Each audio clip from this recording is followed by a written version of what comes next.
தன்ராஜ் ஒட்டஞ்சத்திலிருந்து பேசுகிறேன். ஏற்கனவே நிறைய வீடியோ ஜோதிட சம்மந்தப்பட்ட விஷயங்களே நான் பேசிகிட்டு இருக்கேன். ஏன்னா குரு பிரம்மா அஸ்ட்ரோ சேனல் அப்படிங்கிற யூடியூப்காக தான் நான் பேசிகிட்டே இருக்கேன். எப்போவுமே ஜோதிட சம்மந்தப்பட்ட விஷயங்களை பேசுவேன். இப்போ வந்து கொஞ்சம் அப்பாற்பட்டு ஒரு விஷயத்தை பற்றி பேசலான்னு இருக்கேன்.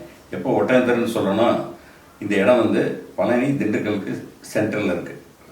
அந்த மாதிரி இருக்குது, பழனிக்கு அருகில் உள்ளது. ஏன் அதை பற்றி சொல்லணும்னா அந்த பழனி பற்றி கொஞ்சம் பேச்சு வருது. இப்போ ஏன் வித்தியாசமான ஒரு வீடியோ அப்படின்னு சொல்லி சொன்னோன்னா, இதில் ஒரு குற்ற உணர்வு கூட சொல்லலாம் இதை பற்றி நான் பேசும்போது. ஏன்னு கேட்டிங்கன்னா, தலைப்பை பார்த்தீங்கன்னாலே இப்போ சமீபத்தில் மறைந்த இயக்குனர் பாக்கியராஜ் அவர்களை பற்றின விஷயத்தான் பேசுகிறேன். நிறைய பேர் அவரோட பேசியிருப்பாங்க, அவரோட அனுபவங்களை பண்ணுவாங்க. அந்த விஷயத்தை நான் அந்த கூட்டத்தோட போடுறது தயாரில்லை. குற்ற உணர்வுன்னு சொல்வதற்கு என்ன காரணம்னா, இது வரைக்கும் பாக்கியராஜ் விரும்பி எடுத்த ஒரு படத்தை, அது 20-30 ஆண்டுகளாக 40 ஆண்டுகளாக இப்போ அதை அவரே பார்க்கல. இவ்வளோ நாள் அந்த புகைப்படத்தை கையில் வச்சுக்கிட்டு இருந்து அதை கொடுக்கலான்னு நினைக்கும் பொழுது, ஏன்னா இப்போ தானே இந்த ரீசெண்டாக இதுக்கு முந்தியெல்லாம் வந்து ஒரு ஃபோனு செல்ஃபோனு இதெல்லாம் இல்லை, ஃபோன் வசதி கூட இல்லாத காலத்தில் அது அப்படி பெண்டிங் ஆகிடுச்சு. இப்போ தான் இந்த சிந்தனை வருது. அது மறைந்த வரைக்கும் எனக்கு ஒரு விஷயத்தை என்னங்கிறப்ப நான் சொல்கிறேன். நான் இது என்னென்னா, அவர் பார்வைக்கு வராத, இப்போ அவர் இறந்துட்டாருனாலும் நம்ம மனசுல நடந்ததான் இப்படி இருந்துருந்தா குடி கொடுத்துக்கலாமே, இப்போ கொஞ்சம் 10-20 நாளைக்கு முன்னாடி குடி கொடுத்துருக்கோம் அவரே. ஏன்னா அதை எதுக்காக சொல்கிறேன்னா, இந்த புகைப்படத்தை பாருங்கள். இது வந்து இந்த படத்தை எடுத்தது நான் தான். அவரை என்னை உட்கார வச்சு எடுத்துறாரு. எப்போயுமே ஒரு 110 கேமரா வச்சு கையில் வச்சுட்டு இருக்கேன். நான் சொல்கிறது 82-84 இந்த காலகட்டங்களில் அவரோட முந்தானே முடிச்ச படம் வெளியே வந்ததுக்கு பிறகு. சொல்லப்போனால் பூர்ணிமாவை திருமணம் செய்வதற்கு முன்னாடி உள்ள ஒரு விஷயம் இது. இந்த காலகட்டத்தில் பழனிக்காக லொக்கேஷன் பார்க்க வர்றாரு. அப்போ என்னுடைய கோபிரதர் சகலைன்னு சொல்லுவோம் ஒட்டந்தர். அப்போ ஒட்டந்தத்தில் எம்எல்ஏவாக இருந்தார் 2 வீடு எம்ஜிஆர் வீட்டில். அவர் அங்கே தோட்டம் வாங்கியிருந்தார். இப்போ இருக்கிற பழனி சட்டமன்ற உறுப்பினர் தோட்டம் தான் அது, வீடு தான் அது.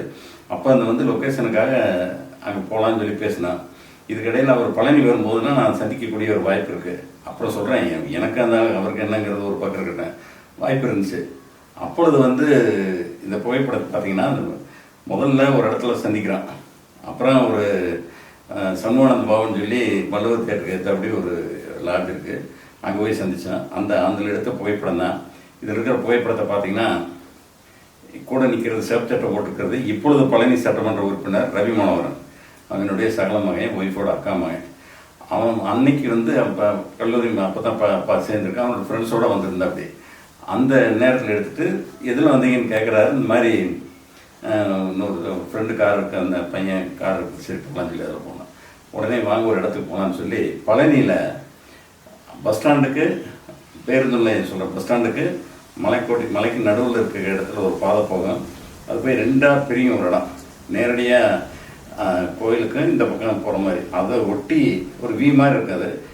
நேர் கிழக்கு பக்கம் ஒரு சும்மா கொஞ்சம் தூரம், ஒரு பல்லாக்கு தூரத்தில், ஒரு அவ்வளோ கூட இருக்காது, ஒரு 500 அடி தூரத்தில் ஒரு சாமியம்மா மடம்னு சொல்லி நிறைய பேர். இந்த வீடியோ நான் போடுறதுக்கு காரணம் என்ன, இது சம்மந்தப்பட்ட 2 குடும்பங்கள் யாராலும் இதை பார்த்தாங்கன்னா கூட அவர்கிட்ட ஷேர் பண்ணிக்கலாம். ஏன்னா இந்த படத்தை நான் யார்ட்டையும் கொடுக்கல இது வரைக்கும்.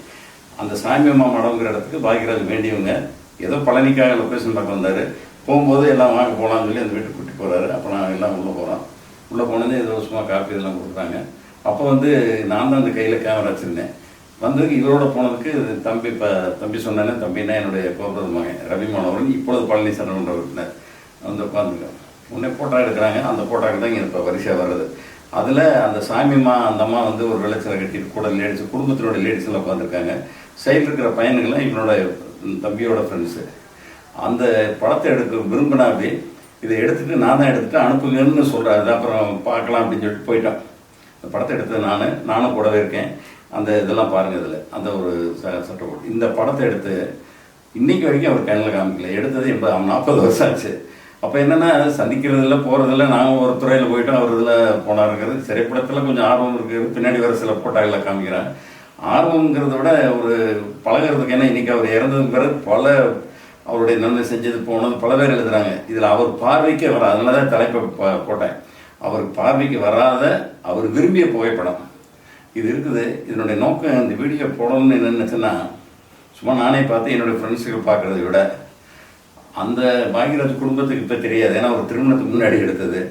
அவரோட சேர்ந்தவங்க அல்லது அந்த சாமியம்மா மடத்தில் அந்த இருக்கிற லேடிஸ் யாராலும் இந்த வீடியோ எங்கேயாலும் போய் பரவி அப்படி பார்த்தாங்கன்னா அவங்களுக்கு கொஞ்சம் மனநிறைவாக இருக்கேன். இந்த மனநிறைவு பாக்யராஜ் இப்போ உயிரோட இருந்து நான் கூட நினச்சேன். ஏன்னா இப்போ எலெக்ஷன் முடிஞ்சது, பழனி தொகுதி எம்எல்ஏ ஆகிட்டு அப்படி இந்த ரவி மனோகரன் அன்றைக்கி இந்த சிவப்பு சட்டோட பக்கத்தில் நிற்கிறானே. அப்போ போகும்போது இந்த அது ஒரு லெட்டர்லாம் ஒன்று இருக்குது, அதை காமிக்கிறேன் பார்க்குறேன். பாக்யராஜனோட தொடரை பற்றி பேசும்போது நேரடியாக கொண்டு கொடுத்து, ஏன்னா அவர் இப்போ பழனிக்கு எதாவது வந்தாருன்னா எம்எல்ஏங்கிற முறையில் ஒரு அறிவுப்படுத்தி பேசிக்கலாம், அப்போ இதெல்லாம் கொண்டு கொடுக்கலான்னு நினச்சிக்கிட்டு இருந்தேன். என் நண்பரோட பேசின ஒரு வாரத்தினோட இறப்பு செய்தி வருது. கொஞ்சம் மனசுக்கு கஷ்டமாக இருந்தது. இதை கொண்டு சேர்க்காம போயிட்டுமே நினச்சி, சரி வேறு வழி இல்லை, அவர் காற்றுல மறைஞ்சிட்டாரு, நம்மளும் யூடியூப்பில் போட்டு காற்றுல மறைஞ்ச மாதிரி போடுவோம். இது எங்கேயாலும் அவர் இது அனைமே இந்த சாமியம்மா மடத்தை சேர்ந்தவங்க யாராலும் இந்த லேடிஸை பார்த்து, ஏன்னா 40 சுண்ணடைப்பவங்களாம் வயசானவங்களாம் இருப்பாங்க, அதனுடைய இதை பார்த்துக்கிட்டு இருக்கிறதுக்காக இந்த வீடியோ போடுறேன். இதுதான் என்னுடைய நோக்கம். இதில் என்னன்னு கேட்டிங்கன்னா, பாக்யராஜனுடைய அறிமுகம் இது ஒன்று. இப்போ ஒரு படம் காமிக்கிறேன் பாருங்கள்.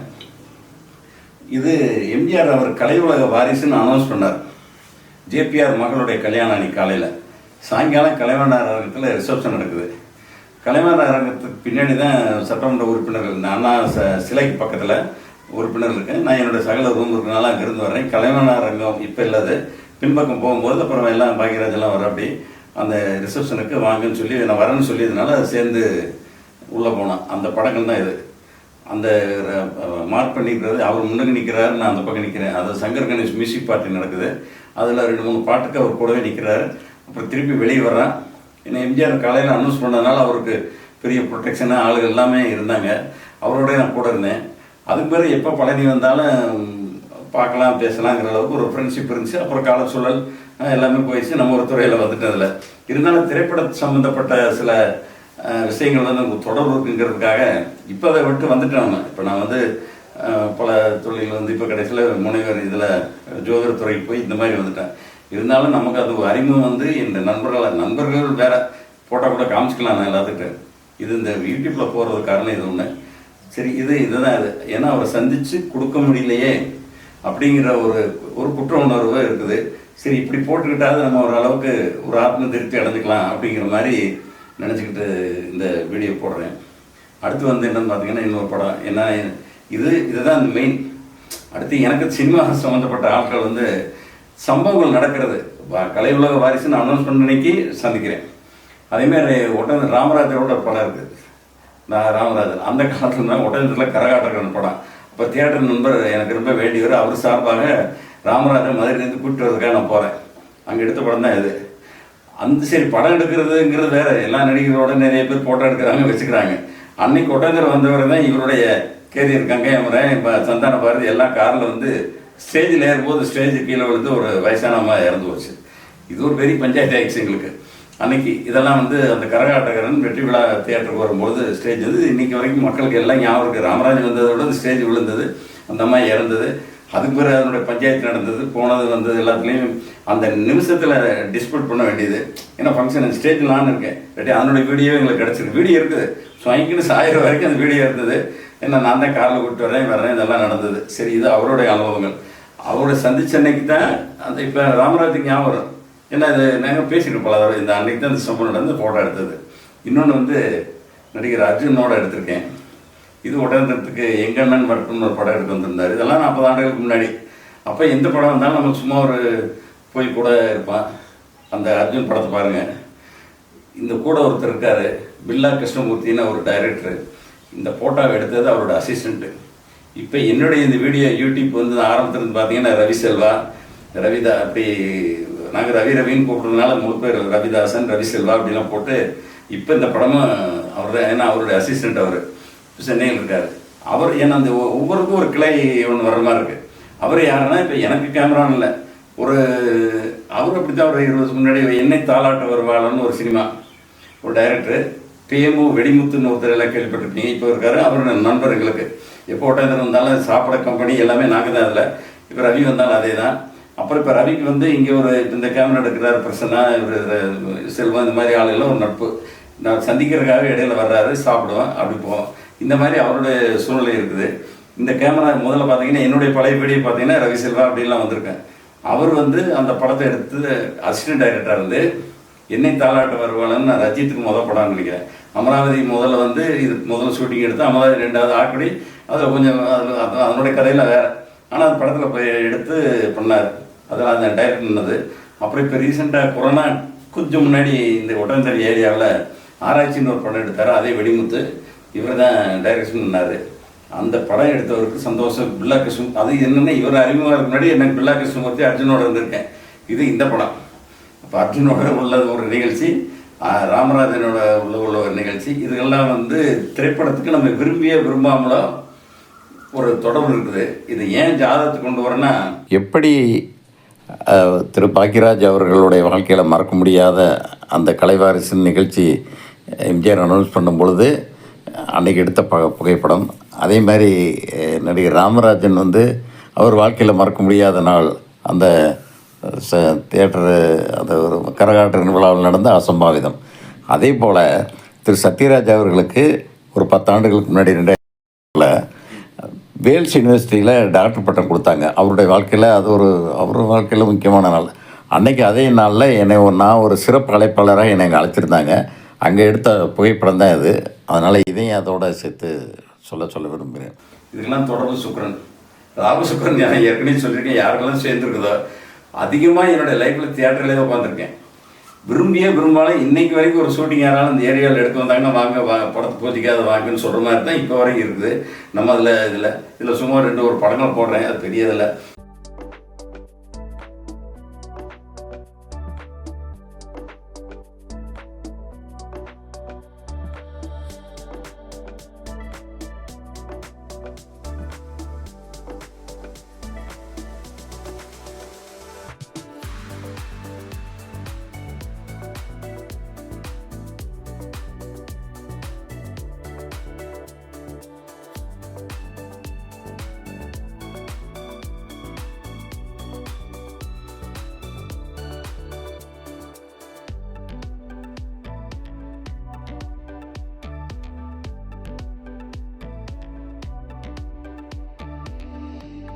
இது ஒரு சின்ன வருத்தம் தான், இருந்தாலும் இது உங்களோட பகிர்ந்துக்கணுங்கிறதுக்காக தான் இந்த வீடியோ போடுறேன். அதுக்கு பிறகு வழக்கம் போல் ஜோதிட சம்மந்தப்பட்ட விஷயங்கள் எல்லாம் அதை விட இன்னொரு முக்கியமான விஷயம், நான் வந்து பிஹெச்டி முனைவர் பட்டம் வந்து வாங்கினது சனிக்கோளினால் ஏற்படும் நன்மை தீமைகள்னு. அதில் சில உதாரண ஜாதகங்கள் கொடுத்துருக்கேன். நிறைய பேர் மொரார்ஜி தேசாயிலிருந்து இந்திரா காந்தி வரைக்கும் கொடுத்ததில் அதில் பாக்யராஜை பற்றியும் நடிகர் சிவகுமாரை பற்றியும் சும்மா 2 லைன் போட்டிருக்கேன். இவங்க இதனால தான் அதிலே எழுதியிருக்கேன். நான் என்னுடைய தீசஸ் வந்து 2014 வந்தது ஃபுல் டைம். அதில் உள்ள பக்கத்தை பாருங்கள். ராமாயணம் கம்பராமாயணம் போன்ற சொற்கொள்களே பேசக்கூடிய அப்படின்னு சிவகுமார் எழுதியிருக்கேன். இவர் வந்து அடுத்தது தனக்கு நிறைய பாளைய உருவாக்கிங்கிற மாதிரி பாக்யராஜ் ஏன்னா எழுதுறது 10 ஆண்டுகளுக்கு முன்னாடி. என்னுடைய தீசிஸில் பல பேருடைய ஜாதகங்களே இவரோட 2 பேர் ஜாதகம் இருக்குது. அப்புறம் முரளி ஜாதகம், முரளி மகன் அதர்வா, அதாவது முரளி தலையெடுக்கும் போது அவ அப்பா இறந்துடுறார், அதர்வா தலையெடுக்கும் போது முரளி இறந்துடுறார். அதுக்கு என்ன காம்பினேஷனுங்கிற மாதிரி என்னோடய தீசிஸ்க்காக பண்ணது. இருந்தாலும் இதெல்லாம் எனக்கு இன்றைக்கி ஒரு ரீகால் வர்ற மாதிரி இருக்கனால தான் இதெல்லாம் பண்ணி அது ஒரு சின்ன ஒரு இதுக்காக தான் இந்த வீடியோ போட்டேன். நான் தான் அது உள்ளே நிற்கிறேன். அப்போ இதெல்லாம் வந்து சென்னையிலே அவர் சந்திக்கிறேன். இங்கே வரும்பொழுது இருந்தால் நான் அவருக்கு வந்து ஒரு லெட்டரு, ஏன்னா இன்றைக்கி மாதிரி லெட்டர் போட்டேன் ரோடுன்னு ஏதோ அட்ரஸ் போட்டு தாவடி கணவர்கள் படம் வந்து அவர் சொல்லுவார், ஏதாவது படத்தை பார்த்து எனக்கு ஒரு விமர்சனம் பண்ணுங்க. இதே மாதிரி ராமராஜன் வந்து நாங்கள் எல்லாம் கொஞ்சம் நெருங்கி பழகும்போது இதான் படம் ரிலீஸ் ஆனால் அதை பார்த்து கமெண்ட் கொடுங்க அப்படிம்பாரு. அதுக்காக திண்டுக்கல் கணேஷ் தேட்டரில் நானும் தேட்டருக்கார அப்புங்கிறவரெல்லாம் போய் பார்த்துருக்கேன். அதை பார்த்து கமெண்ட் சொல்ல விரும்புவார். இதுக்காக வேண்டி ஏன்னா நல்ல ஒரு கிரியேட்டர் வந்து தன்னுடைய குற்றங்களை அடுத்து சொல்கிறத நண்பர்கள் சொல்கிறது விரும்புவாங்கிறது தெரியும் எனக்கு. அதனால் வந்து ஒரு லெட்டர் எழுதினேன் அந்த டயத்தில். அந்த லெட்டருடைய காப்பி இப்போ அப்படி வரும் பாருங்கள். அதில் வந்து தாவணி கனவுகள் படத்தில் வந்து ஒவ்வொரு கேரக்டராக தங்கச்சி கேரக்டர்கள் கொடுப்பார். அதை பற்றி எழுதியிருக்கேன். சுப்பிரமணியங்கிறது தங்கச்சிகளுக்கு கேரக்டர்கள் கொடுக்க தவறிட்டீங்க நீங்கள். அந்த கடைசி குழந்தை மட்டும் சினிமா தேட்டரில் காசு போட்ட சீன் மட்டும்தான் அந்த இப்போ பெரிய பொண்ணாக்கு அதை போட்ட சீன் எடுத்தீங்க. பாக்கி ஒவ்வொருத்தருக்கும் ஒரு கேரக்டர் எதுவும் கொடுத்துருக்கலாம். அதை எழுதியிருக்கேன் லெட்டரில் லவ் பண்ணி போகிற மாதிரியே. இந்த பாசமலரில் வந்து ஜெமினி வர்றீங்களா இல்லையான்னு கேட்க, நான் பெருசாக உங்கள் அண்ணன் பெருசான்னு கேட்கும்போது துப்பாக்கி வச்சு சிவாஜி அப்படி கண்ணீர் துடிக்கிற மாதிரி ஒரு சீன் வர்றேன். அப்போ வந்து எங்கள் அண்ணன் தான் முக்கியங்கிற மாதிரி அப்படி ஏதாவது ஒரு சீன் கொடுத்துருந்தா என்னைக்குமே மறக்காது. அது கேரக்டர் இல்லை. அப்புறம் அந்த லெட்டரில் எழுதினேன். எதிர்நீச்சல் ரொம்ப காலத்துக்கு முன்னாடி வந்த படத்தில் இருமல் தாத்தான ஒரு கேரக்டர் போர்டு போட்டிருக்கேன். அந்த எல்லாத்துக்கும் நாகேஷ் மாடிப்படி மாதவா வேலை செய்வா. அப்படி போய் அவருக்கு மருந்து கொடுத்தேன் வந்துட்டேன் அப்படின்னு சொல்லி அப்போ நாகேஷ்க்கு திருட்டு பண்ணிவிட்டு வீட்டை விட்டு வெளியே பேசிடுவேன். எல்லாத்துக்கும் போடா வெளியே அனுப்பிச்சிடுவாங்க. அப்புறம் எல்லாம் போட்டோம், இனிமேல் தேவையில்லைன்னு முடிவு பண்ணுவாங்க. ஏதோ இந்த கதையினுடைய சூழ்நிலை. அப்புறம் பார்த்தா இந்த ஆள் இருமத்தாத்தா இருமிக்கிட்டே இருப்பார். அதை உள்ளே போய் பார்க்கறது நாகேஷ் தான், மாடிப்படி மாது. என்னப்பா ரொம்ப இருமுறாரு, இந்த ஆள் சத்தத்தை காணோம், இருமி அவர் இறந்து போயிடுற மாதிரி வருவேன். சரி திருப்பி உனக்கு கூப்பிடுறது வீட்டுக்குள்ளே கூப்பிடுவாங்க. அப்போ போய் தாத்தா எல்லாத்துட்டையும் சொல்லிட்டு போயிட்டேன், உங்கள்கிட்ட நான் சொல்லாமல் போயிட்டேன், எங்கள் மாதிரி டைலாக் வரும். ஆக அந்த தாத்தாங்கிற கேரக்டரே காமிக்கல படத்தில், வந்து அந்த உருவத்தை காமிக்கல. ஆனால் கேரக்டர் வந்து எல்லார் மனசுலையும் பட வார்த்தைகளாக பதிஞ்சிருக்கு. அந்த மாதிரி நீங்கள் வந்து ஒவ்வொரு தங்கச்சிக்கும் ஒரு கேரக்டர் கொடுக்காம போயிட்டீங்கன்னு சொல்லிட்டு, இருந்தாலும் சில எல்லாரும் பாராட்டுறதுனால இந்த நம்மளுடைய எதிர்பார்ப்பு. அப்புறம் சிவாஜிக்கு ஒரு டைலாக் கொடுத்தீங்க, அதெல்லாம் அருமை. அதெல்லாம் லெட்டர் இருக்குது. அந்த லெட்டரை நிறுத்தி பார்க்கலாம் பாருங்கள். ஏன் அது அப்படி போடுறேன், என்னோட கையெழுத்தோடு அன்னைக்கு எழுதுனது இவர் பேசுனதுங்கிறது சரி. அதே ஒரு பாக்யராஜுக்கு எழுதுனதெல்லாம், இது ஏன் இந்த லெட்டர் என் கையில் இருக்குன்னா, எழுதி போட்டு ரிட்டர்ன் ஆயிடுச்சு. அது சந்திக்க முடியல. இப்போ மாதிரி ஃபோனு அந்த வசதிகள் எனக்கு அந்த இல்லை. ஆண்டுகள் அப்புறம் என்னுடைய நண்பர் இங்கே இருக்கார், ராமூர்த்தின்னு சொல்லி ஃப்ரெண்டு. சார் வாங்க, அவர் கட்சிக்காரர், வாங்க போகலாம், இப்போ நேரில் ஓடி கொடுக்கலாம்னால அதில் கொஞ்சம் தள்ளி போச்சு. அது இப்போ இந்த மாதிரி விஷயங்கள்ல வந்து போச்சு. ஆனால் இன்னைக்கு ஏன் வருத்தம்னா, இவ்வளோ பெரிய நாடே அவருக்காக வருத்தப்படும் போது இவ்வளோ பழகின ஒரு வருத்தத்தை யார்கிட்ட ஷேர் பண்ணுறேன்னு தெரியல. அதனால் யூடியூப் மூலமாக உங்ககிட்ட சொல்கிறதுல எனக்கு ஒரு வருத்தத்தை பகிர்ந்துக்கிற ஒரு சந்தர்ப்பங்கிறதுனால தான் இதை பற்றி நான் பேசுகிறேன். வணக்கம், நன்றி, வணக்கம்.